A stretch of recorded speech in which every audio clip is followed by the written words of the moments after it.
Mal, y le agradecemos que se encuentre aquí en el estudio el investigador de la Unidad Regional Sonora de Culturas Populares, el maestro Tonatiu Castro Silva. Hay una exposición de etnias de Sonora. ¿Cuándo inició? ¿Dónde la están montando? Muy buenas tardes, gracias por estar con nosotros. Muy buenas tardes, es un gusto acompañarles. Está presentándose esta exposición Etnias de Sonora desde el pasado viernes 9 de diciembre. Tenemos este montaje que es una contribución básicamente de ASAP, Asociación Sonorense de Artistas Plásticos, AC, que es una organización creada hace pues ya varios lustros, desde 1985, una gran cantidad de artistas muy destacados, todos ellos han dado vida a las artes plásticas en el estado y en esta ocasión están contribuyendo a la pretendida reactivación del Museo de Culturas Populares e Indígenas de Sonora. Sí, porque sabemos que la pandemia pues nos trajo de todo, pero pues en cuestión de cultura, en cuestión de educación, pues fue muy golpeteado. Estuvo cerrado. A ver, ¿cuánto tiempo estuvo cerrado? Bien, en este punto me gustaría hacer una apreciación personal. No me animo a nombrar al espacio como trabajador que soy del recinto, sí, desde su apertura, a nombrarle a un Museo de Culturas Populares e Indígenas de Sonora. Sí. Porque en realidad el museo cierra en marzo de 2020, cuando inicia del 13 de marzo que nos inicia. Efectivamente, ¿no? Con el confinamiento determinado por la pandemia de COVID-19, cerramos nuestras puertas para enfrentar en el retorno una situación inesperada. Bueno, de alguna forma se podía prever que se iba a modificar el rumbo de la política cultural, por llamarle, sí, como convencionalmente cultural se le llama, porque cabría esta pregunta, Daniel, que bien haces. Y bueno, al regresar a las actividades encontramos una situación difícil para simplemente abrir las puertas como si nada hubiese pasado. Encontramos una administración estatal distinta y con ello una nueva administración en el Instituto Sonorense de Cultura.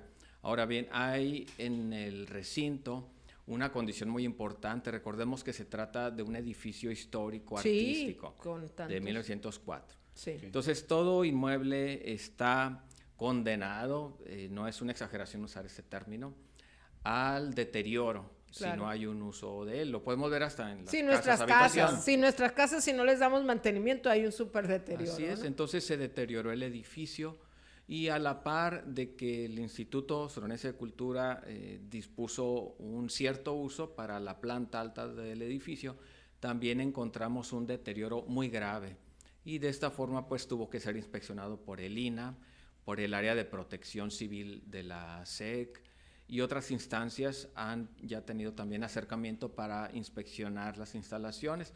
En algún momento se determinó que había un riesgo de derrumbe inclusive, y debido a esto el personal de Culturas Populares, Unidad Regional Sonora, nos dimos a la tarea de continuar nuestras labores una vez reincorporados en otros recintos. Por ese motivo es que estamos muy agradecidos con Andamios Teatro, que nos permitió organizar en su biblioteca el ciclo de charlas de Cuaresma que anualmente realizábamos. El IMCA, Instituto Municipal de Cultura y Arte, nos apoyó para conmemorar el Día de los Pueblos Indígenas en el mes de agosto, porque nuestro propio local no podíamos tener actividad.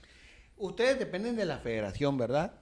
Bien, aquí hay un embrollo en cuanto a la documentación que sostiene la funcionalidad de esta dependencia a nivel regional.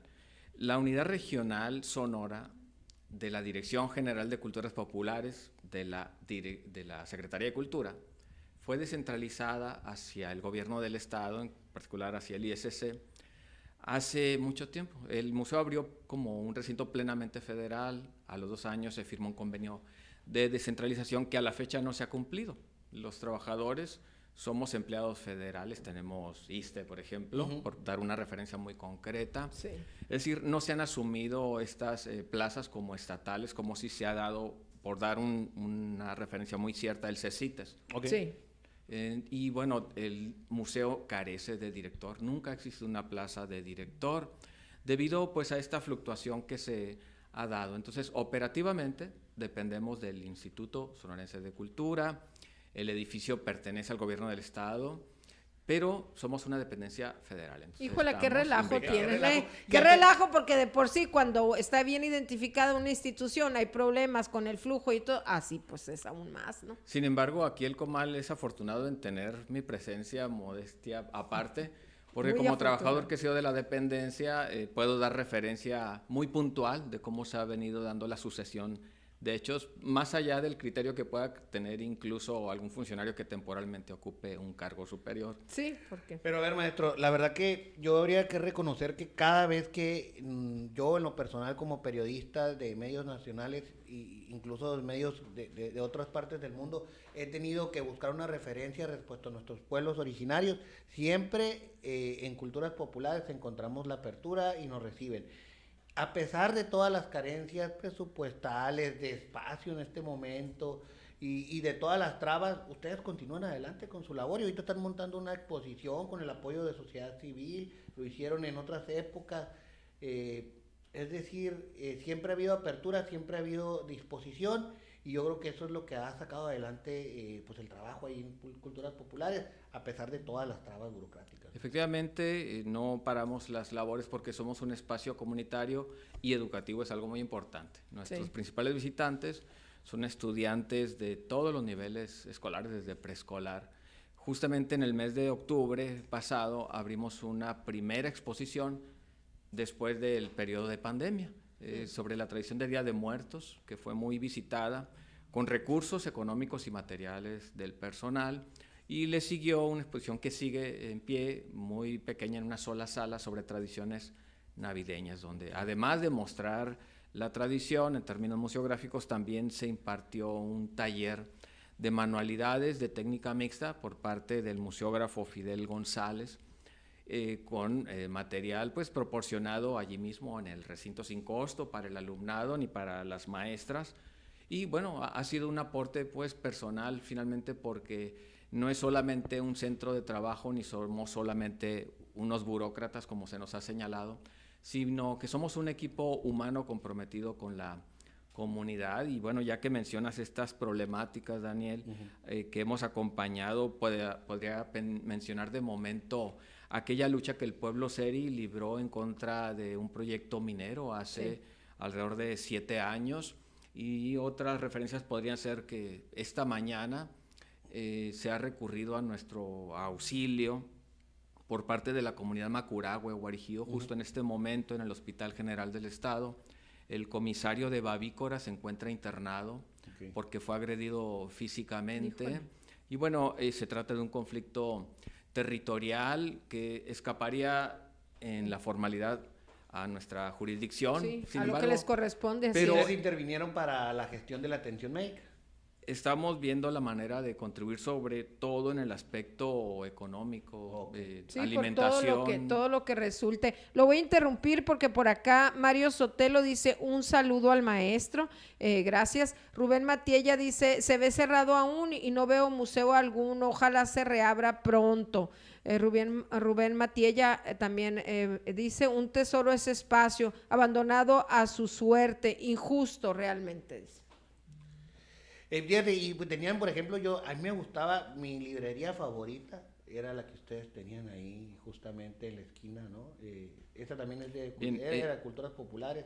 Bien, Educal es un fideicomiso que cruza capital privado y público, está allí en funciones. No cerró tanto tiempo como el museo. Pero también se ha venido reduciendo, ¿verdad? Sí, bueno, es una problemática que amplía o que nos debe llevar a ampliar la óptica. Hay una problemática en cuanto a los espacios culturales en lo general. Por ejemplo, la preparatoria, el CEDART, que funciona siendo federal en la Casa de la Cultura. En la Casa de la Cultura, Sonora.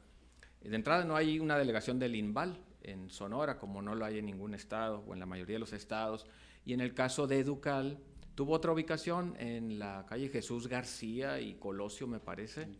Allí estuvo unos años, entonces ellos no tienen un local propio o donde tengan plena seguridad, porque para que se instalara allí Educal nos implicó a nosotros un desplazamiento de nuestro centro de información y documentación, del cual soy responsable. Nos enviaron a la planta alta por una disposición ajena y allí se instaló Educal, que ciertamente es una tienda pues que es indispensable tener en Hermosillo, sobre todo si recuerdas en aquel tiempo no existían estas librerías de cadena que son más esplendorosas, como Gandhi, y bueno, se me escapa la otra.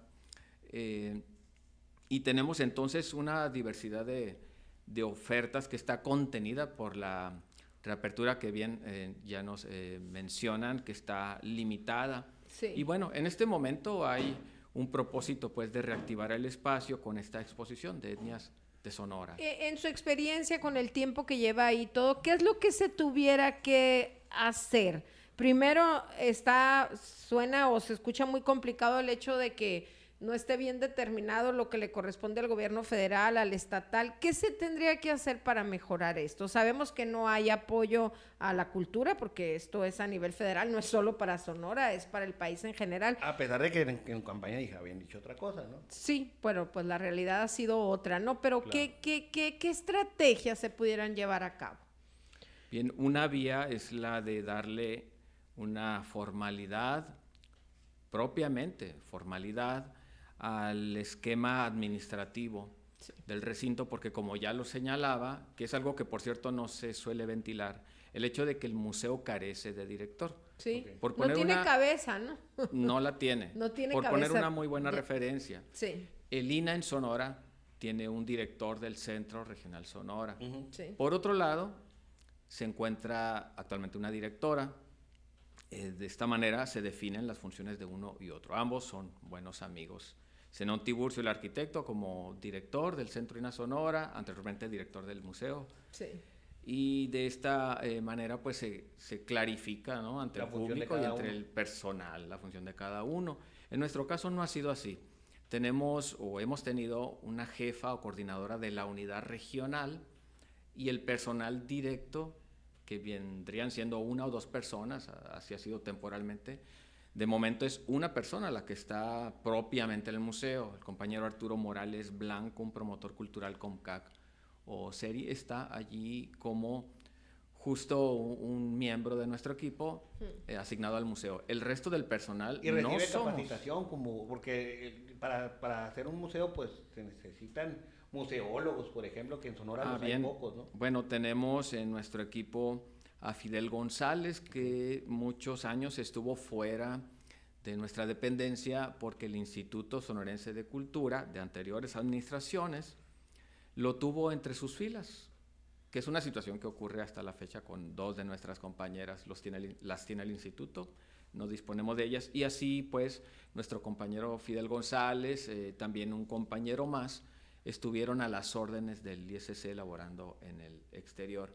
Entonces, pareciera ser que este gran aparato cultural que tenemos en México, que fue una punta de lanza, un ejemplo a seguir para Latinoamérica, donde participaron grandes intelectuales en su construcción, y por lo cual incluso tengo cierto compromiso personal y familiar en contribuir a su permanencia por estos orígenes personales que redundan o que deben redundar en el trabajo concreto.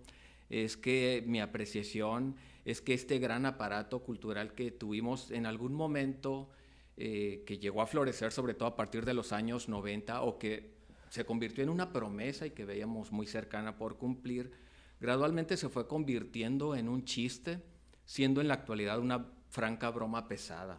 Entonces es importante que salgamos de este atolladero en el que nos encontramos a partir de una cuestión administrativa y laboral. Es importante que se definan las plazas y las funciones de museógrafos, de direcciones en los museos. Yo me extendería incluso al caso, por ejemplo, de la Universidad de Sonora, que cuenta con un gran conjunto, un centro cultural que vino a menos, que es el conjunto llamado en algún momento Biblioteca de Sonora, después Museo y Biblioteca de la Universidad de Sonora, cuya dirección recae desde hace algunos años en un amigo sociólogo, Ariel Silva, pero que no tiene esta capacidad de fomento cultural que tuvo en algún momento. Entonces Hermosillo y Sonora en su conjunto se encuentra en una situación de crisis que, por otro lado, respondiendo a la misma pregunta que me hacía, Otra vía también es la autogestión, la vía libre, que por cierto algunos museos en el mundo también recurren a ella, invocando a la sociedad civil. Es lo que te iba a decir, esa autogestión requiere de una sociedad y de un sector privado también, de empresas que estén dispuestas a apoyarlo. Hay museos que cuentan con un grupo llamado así genéricamente Amigos del Museo. Okay. Entonces estamos viendo esa posibilidad, de hecho es parte del proyecto original del museo. Este documento con el cual cuento, no sé si lo tengan en otras dependencias, en algunas dependencias, pero por mi parte cuento con el proyecto original, indica allí la existencia de un grupo de apoyo que estaría, en algún momento se manejó, encabezado por Marcela Fernández de Gándara, que durante unos años contribuyó con nuestras exposiciones económica y materialmente. Y bueno, hay otras organizaciones, por ejemplo, en el caso de la Unison, el grupo de amigos del museo lo encabeza nuestro colega Cipriano Durazo. Okay. Sí. Entonces, esa es una vía. También se pueden crear fideicomisos, sí, para que más allá de las limitaciones de una dependencia en particular, porque entiendo las limitaciones financieras que tiene el ISC, se puede también generar un fideicomiso que tenga la contribución de los particulares. Sí. Claro. Me sigo enterando de doña Marcela, pues recientemente, sí, también acá, porque sé que en Musas apoyó bastante y sé que en varias áreas siempre en pro de la cultura, ¿no? Y ahora sí que hasta de su bolsa, ¿no? Porque así era. Efectivamente. ¿No? Así. Maestro, pues ha sido un gusto platicar con usted. Miren, nosotros como medio, pues lo invitamos a que cada vez que tengan exposiciones, a lo mejor desde que las que estén planeando podamos platicar, así si pues sector público, privado, alguno de nuestros comaleras los pueden apoyar, pues que lo hagan. Nosotros seguiremos también la difusión de todas sus labores y agradeciéndole siempre también la apertura que usted ha tenido con nosotros y la confianza. Con mucho gusto estaremos acá contribuyendo con la información. Y bueno, tenemos un grupo de artistas muy amplio, no sé si haya tiempo de hacer mención de ellos: Pedro Vidrio, Nena Álvarez, Lidia Irene Ortega, Jorge Ayala Fontes, Moni Telles, Yolanda Jaramillo, Marco Antonio Zambrano, Brenda Urrutia, Zulema Burgos, Silvia González, Linda López Moctezuma, Adriana Valenzuela, Blanca Acuña y Sandra Pérez León, ciudadanos y artistas que están contribuyendo con esta noble labor de reactivación del espacio. Y que están en la exposición ahorita, que la gente puede ir a ver. ¿En qué horario y en dónde? Repítale. De momento está en horario de oficina, de 8 a 3, hasta el día 23 de diciembre estaremos allí, casi compartiendo el pavo. Sí. Dr. Hofer y Comonfort. Sí, muchas gracias por estar con nosotros, Tonatiuh Castro Silva, investigador de la Unidad Regional de Sonora.